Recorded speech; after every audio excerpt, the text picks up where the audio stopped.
Hello বন্ধুরা, তোমরা কেমন আছো? আমি রোজকারের মতো আরেকটা ভিডিও নিয়ে চলে এসেছি। আমি গৌরবী। তোমাদের আমার ভিডিওটা কেমন লাগে জানিও, লাইক করে কমেন্ট করে সাবস্ক্রাইব করো।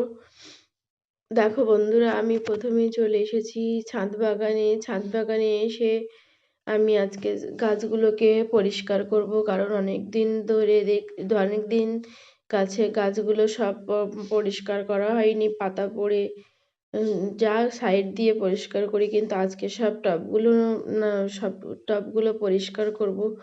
তার জন্য আমি টবগুলোকে সরিয়ে নিচ্ছি, কারণ টবগুলো এখানে আছে, পরপর আমি সরিয়ে তো এক এক করে ঝাড় দিয়ে নেব।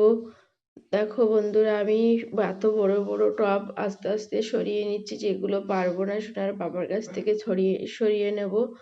এদিকে সোনা আমার সাথে খেলছে আর দেখছে। দেখো, সব এক সাইডের টবগুলো পরিষ্কার করে আমি অন্য সাইডে চলে যাব। চারিদিকে ট্রেগুলোও আমার সরিয়ে আছে, ভাবছি ট্রেগুলোকে এক সাইড করে দেবো, কারণ ট্রেগুলো সব চারিদিকে হয়ে আছে। আমি এক সাইড করে ট্রেগুলো এক সাইডে সাজাবো আর টবগুলোকে এক সাইডে সাজাবো। এর জন্য আমি প্রথমে সব টবগুলোকে আস্তে আস্তে সরিয়ে নিচ্ছি। দেখো, এক এক সাইড করে, তোমরা তো বুঝতেই পারছো কতটা নোংরা হয়েছে। এক এক সাইড করে আমি সব ঝাড় দিয়ে নেব ইটগুলোতে, কারণ বর্ষার সময় শ্যালা পড়ে ইটগুলো সব হয়ে গেছে, শ্যাওলা পড়ে। তার জন্য আমি ইটগুলোকে সরিয়ে দেখো এক এক করে ঝাড় দিয়ে নিচ্ছি। ইটগুলো ঝাঁটানো, এদিকে আম গাছটা সরিয়েছি, ওদিকে কুমড়ো গাছটা আমি শুধুমাত্র সরাইনি, কারণ কুমড়ো গাছটা সেদিন মাত্র বসিয়েছিলাম বলে কুমড়ো গাছটা আর সরাচ্ছি না। দেখো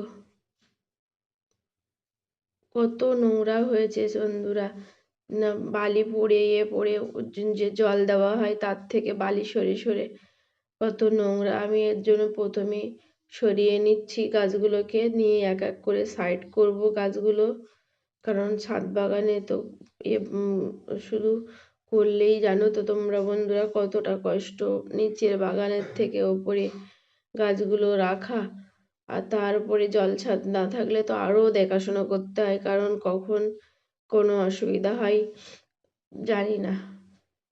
দেখো, আম গাছটা সব সরিয়েছি আমি। এর মধ্যে সোনা আমার সঙ্গে এসে খেলা করছে আর করছে। আজকে মেয়েটা খেলা করছে বলে আমি কাজগুলো করতে পারছি। দেখো, এক এক করে গাছগুলোকে আমি বসিয়ে নেব। গাছগুলো এদিকে এদিকে এই গাছগুলোকে আমি ঝাঁটিয়ে দিয়েছি, দিয়ে আবার সাজিয়ে দিয়েছি এই সাইডের গাছগুলো। এখানে আম গাছ, জামরুল গাছ, সবেদা গাছ এই সাইডেও আছে। এখানে আমি এক এক করে এক সাইড করে নিয়েছি, নিয়ে আমি পরিষ্কার করে নিলাম।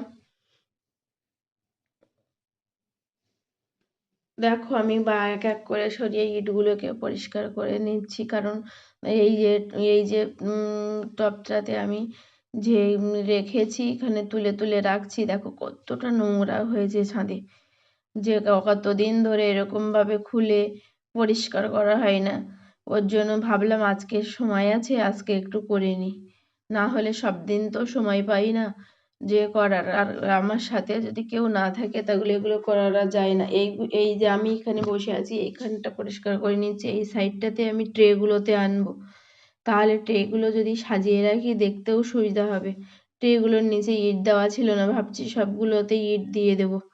এদিকে রৌদ্র, এত রৌদ্র যে এত কষ্ট হচ্ছে যে ছাদে থাকতে পারছি না। দেখো বন্ধুরা, আমি এই ধারে এক এক করে সব পালং শাক, বেগুন সব ট্রেগুলোতে আমি সাজিয়ে নিয়েছি। এদিকে আমি লেবু গাছটা এখানে আমি দিয়ে দিয়েছি আরেকটা সাইডে। আমার প্রায় ঝাঁটানো সব সরিয়ে কমপ্লিট হয়ে গেছে। এবার গাছগুলোকে আমি বসিয়ে দিলেই দেখি।